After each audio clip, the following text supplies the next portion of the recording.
You how to trace your animal shape and add the tabs and the slits so that we can digitally cut this. I have this shape. It's very, very simple.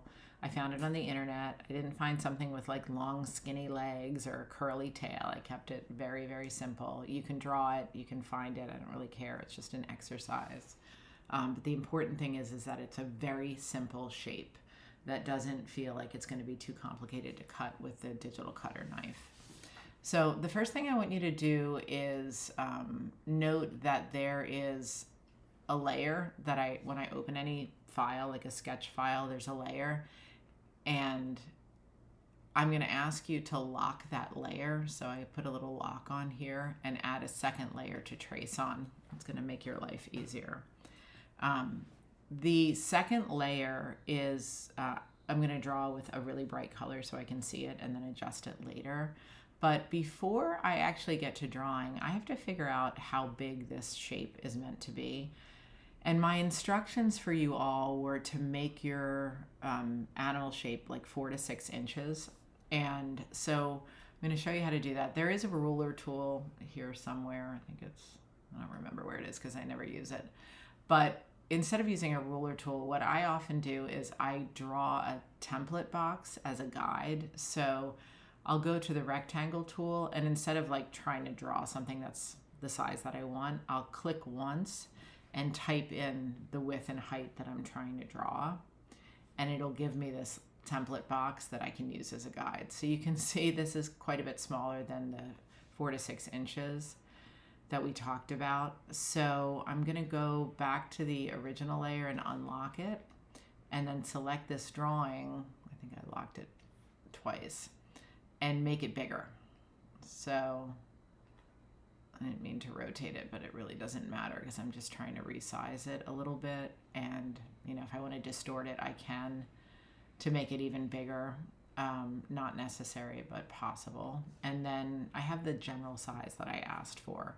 So I'll lock that again, and I can select that other layer and delete what's on it and use it now to trace.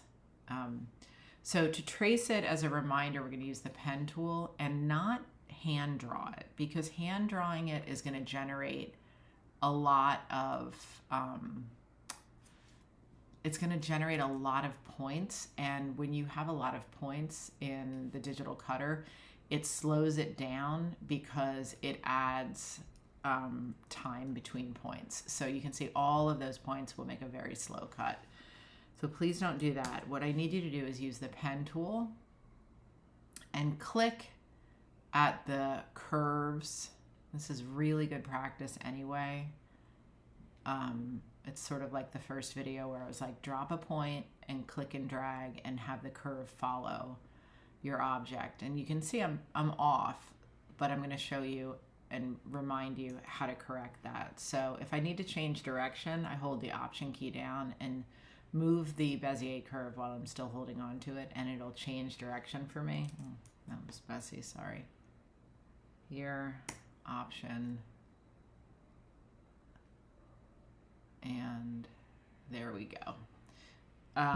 To change the curves, I would use the anchor point tool, and I would click on a Bezier curve and move it. I can also move the entire point if I want to, but I'm just using it for the curves right now.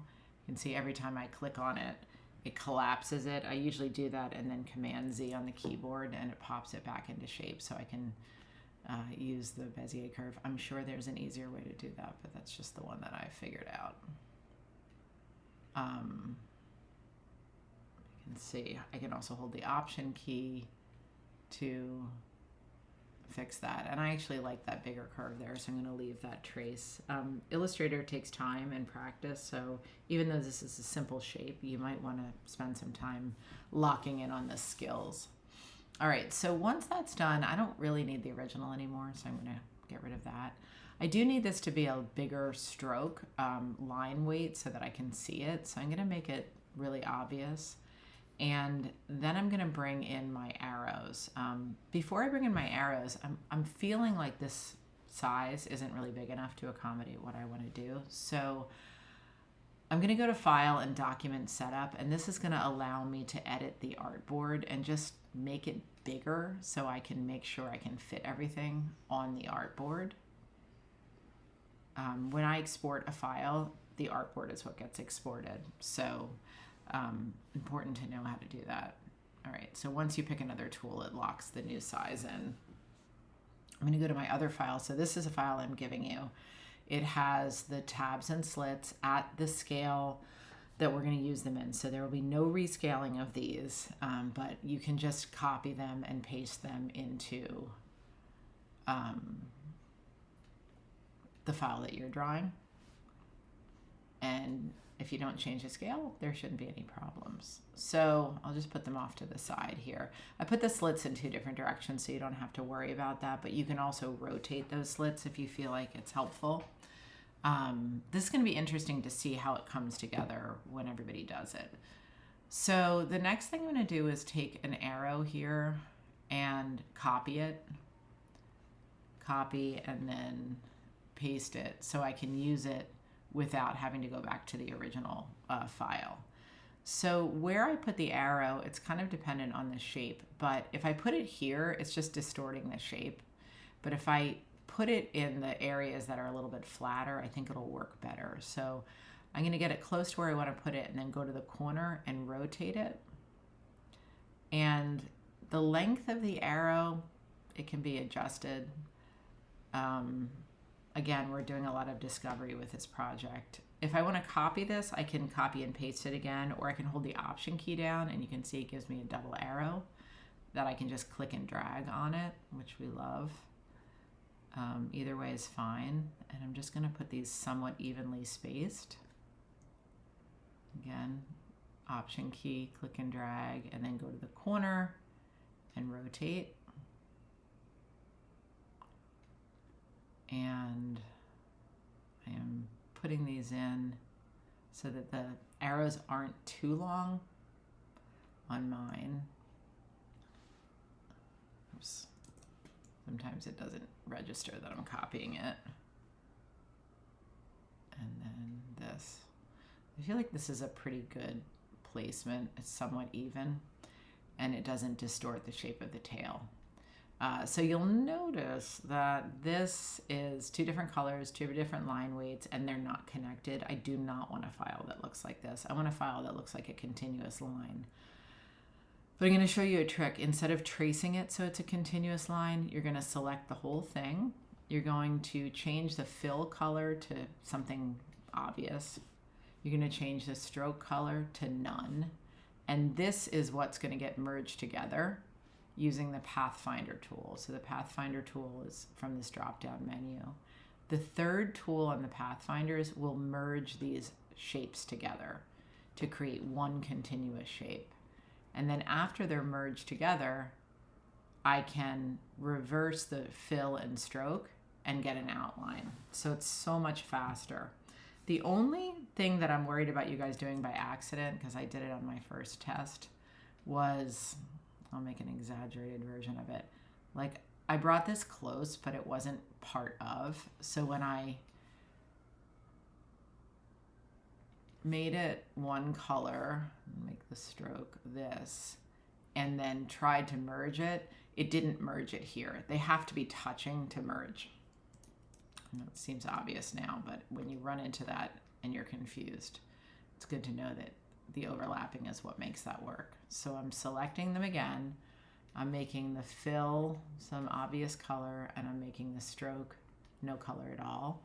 And then I'm going to merge them together. I'm going to reverse the fill and the stroke.